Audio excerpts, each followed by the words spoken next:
Hello there. My name is Nicholas Hardy. I'm a student at the University of Massachusetts getting my Bachelor of Arts in Political Science, and this is my project promoting productive forms of activism, how Black police officers work to create change in light of Black Lives Matter.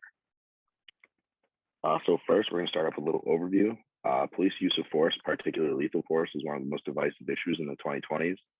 The focus on the issue of police brutality has been hyper-focused on race as more and more surface in news outlets, social media, etc. Public perception of policing is at an all-time low, and I, through my research, wanted to bring attention to the perspective of Black police officers as they are often overlooked in this debate. So what led me to this research? I grew up in a diverse town where my father worked as a police officer, and from an early age, I recognized the polarity of this issue and how passionately people feel about it. I noticed the lack of research and evidence, and I wanted to contribute with my own research. And I wanted to understand why we can't rationally condemn bad policing while still supporting our men and women in law enforcement. So my goal was to promote more productive forms of activism regarding this complex issue and expose the issues of polarity. So my methodology, I started my research in the spring of 2020, and I did research on exploring and comparing the social movements of Black Lives and Blue Lives Matter, investigating public perception of policing and how it's changed over time, and exploring police behavioral theories in order to explore the relationship between police and minorities in America. And then I followed that research up with an independent study where I formulated interviews and connected with interview subjects, two Black police officers, one from Massachusetts and one from California. And I interviewed them over Zoom in order to get their perspective and to see what they were doing in order to improve their communities. So for Black Lives Matter, this is a group mainly found to support and improve the quality of life for African Americans.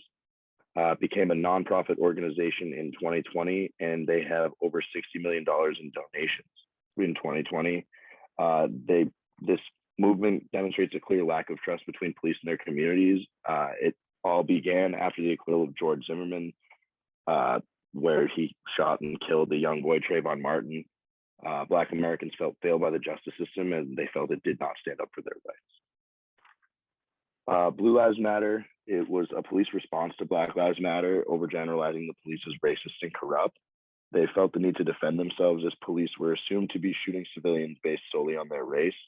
And police officers across America felt threatened by Black Lives Matter extremists attacking police officers.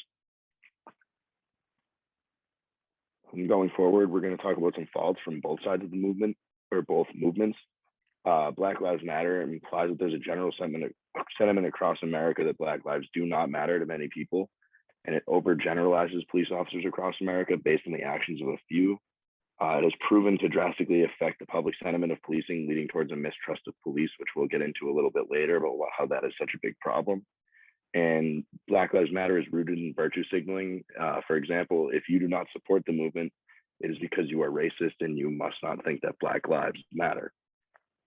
Going forward, the latter, Blue Lives Matter, they fail to recognize the significance of the very real issue of police brutality and race relations between police and minorities. The name suggests it was created to combat Black Lives Matter, which is just divisive in nature. And it politicizes the death of police officers across America who died serving their communities. And it leads this very complex issue of policing in America towards a very divisive narrative and forces people to pick a side of the argument. So going forward, we're going to look at Robert E. Worden and his theories of police behavior. Robert E. Worden is a PhD in political science from UNC Chapel Hill with his undergraduate studies at St. Lawrence. He's the director of the John F. Finn Institute for Public Safety, and he's a professor of criminal justice and public policy at University of Albany. And his three theories of police behavior are the sociological theory, psychological theory, and organizational theory. So first, we're going to start with the sociological theory of police behavior.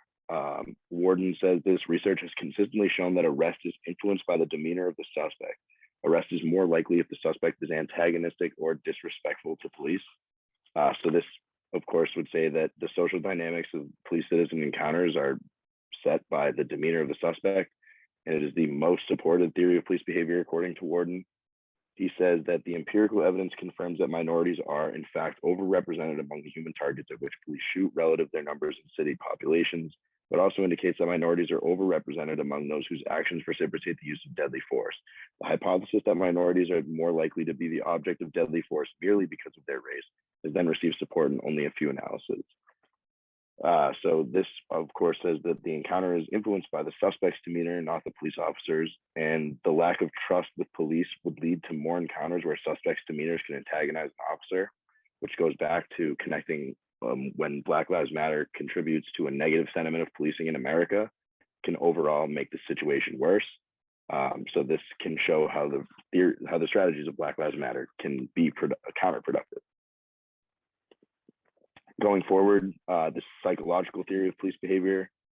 This perspective directs all attention to the outlooks and personality characteristics that presumably produce different responses to similar situations by different officers. So essentially, an officer's psychological characteristics, like how they react to certain situations, is gonna explain how an officer acts in a given situation. Much of the evidence that supports psychological hypotheses of police behavior is impressionistic, based on limited and or unsystematic observation of officers. A few efforts to systematically test these hypotheses have produced little to no support. So although this theory has a lot of grounding and a lot of people could put it together mentally, it just doesn't have a lot of empirical evidence to support it. Finally, the organizational theory of police behavior focuses on the organizational framework of individual police departments and their policies. So it'll say that if one officer in a certain department acts away, it's because of the organizational framework, and a different officer across the country may act a different way. This is a theory that highlights organizational properties as influences of police behavior would seem to hold the greatest guide to police reform, since organizational factors are more readily manipulated than our demeanors of suspects or the outlooks of officers. Unfortunately, organizational analysis of police are seldom undertaken, and thus these organizational theories of police behavior are not well supported by empirical evidence. So as you can see there, as you look at the three theories of police behavior, the sociological perspective has the most empirical evidence. Going forward, we're going to look at public sentiment of policing. So here, according to a Gallup poll from June to July of 2020, confidence in the police had fallen to 48%, the first time in the poll's 30-year history that the number has fallen below 50%. So this, of course, suggests that confidence in the police and public perception of American policing is at an all-time low. Research on public perception of police through social media revealed that the most common sentiment of tweets regarding police was neutral. The rates of not applicable and negative were similar, and positive tweets were uncommon and composed of only 2% of tweets regarding police. So if you see the 20% of the tweets regarding police were negative and only 2% were positive, it is 10 times more likely if you're scrolling through social media for you to come across a negative tweet about policing. That seems to be a big problem to me. So going forward, this is a citizen's perception of police use of force. According to the Bureau of Justice Statistics, the percentage of residents who experience police use of force, 87% felt that the officer did not behave properly.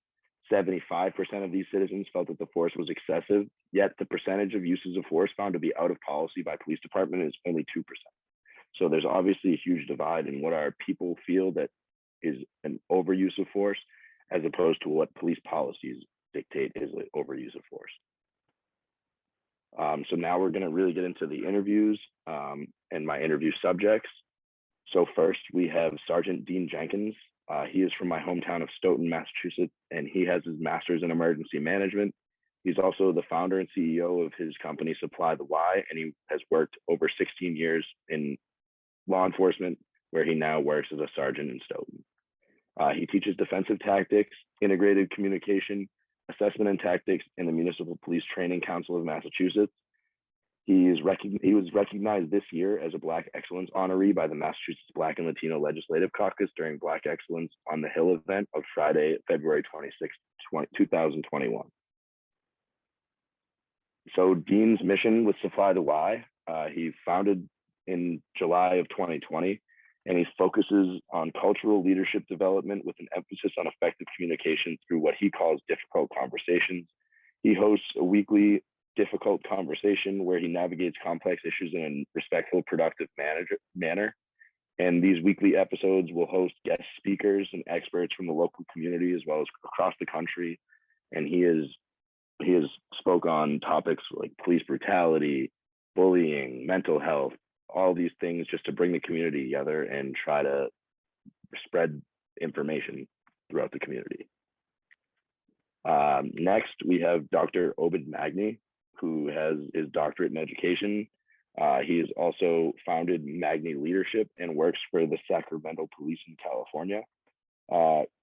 Obid is a scholar like no other. He's a lead scholar for the National Institute of Justice. He's selected as one of 10 practitioners throughout the nation to collaborate and lead the advancement of policing through applying research-based practices to the field. He is an emotional intelligence trainer, and he is a founding member of the American Society of Evidence-Based Policing. He's an international keynote speaker, and he is an author and evidence-based policing advocate. So what is evidence-based policing, you might ask?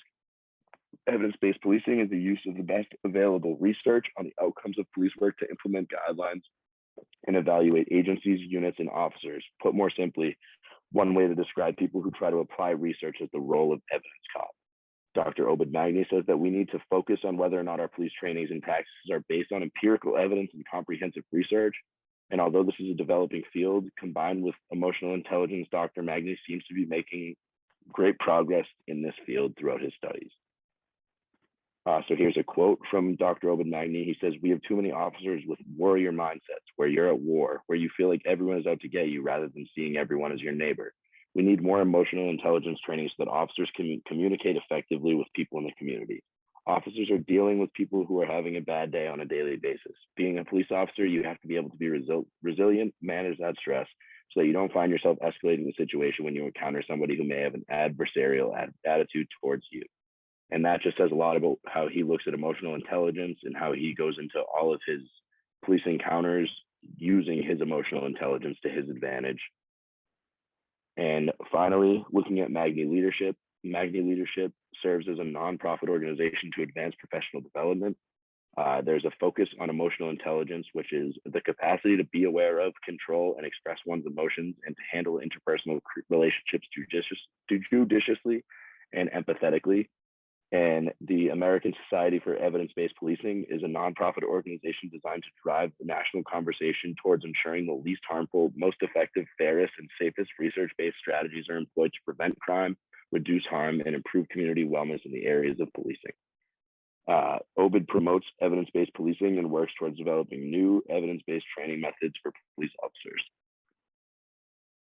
And that is the end of my presentation. If you would like to reach out with any questions, comments, or concerns, you can reach me at nphardy@umass.edu. Thank you and have a great day.